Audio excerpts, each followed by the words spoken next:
Have been urged to thoroughly grasp the contents of the finance bill before its presentation in Parliament in the coming days. The proactive measure is being advocated for to prevent potential grievances from arising among Kenyans following the bill's enactment.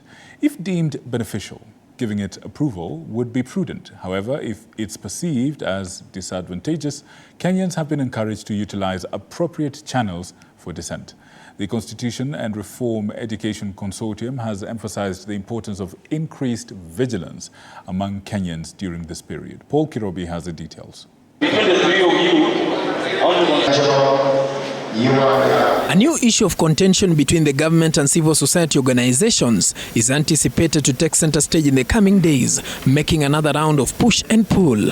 The Constitution and Reform Education Consortium is encouraging Kenyans to exercise their legitimate will regarding the Finance Bill 2024. The Constitution and Reform Education Consortium is encouraging Kenyans to exercise their legitimate will regarding the Finance Bill 2024, whether they choose to support it or not. The call comes after the groups took ample time to scrutinize the crucial issues outlined in the bill. The civil society organizations now say that the process is already being politicized and advocate for the involvement of experts in the process instead. Watch out. You must stand firm. Maandamano might not be the way to go necessarily, but there are very many options we have, including judicial petitions, to ensure that the will of the people is respected. As public participation on the bill is already underway at the county level, many Kenyans have already expressed fears that if enacted into law, it will bring more harm than good. Sisi walimu wa JSS tutaumia zaidi.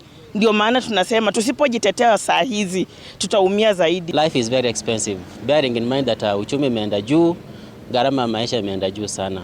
Civil society organizations argue that last year's finance bill had adverse effects on the livelihood of Kenyans, despite the court's objections to how the public participation was conducted.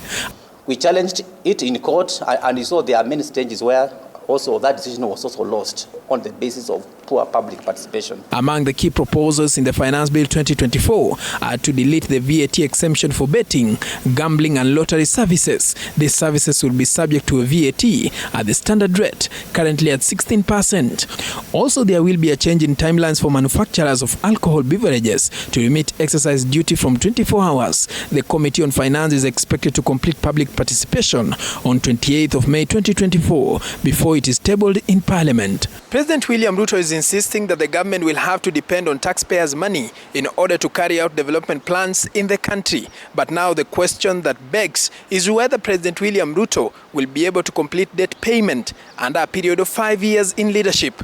Paul Kirobi, TV 47.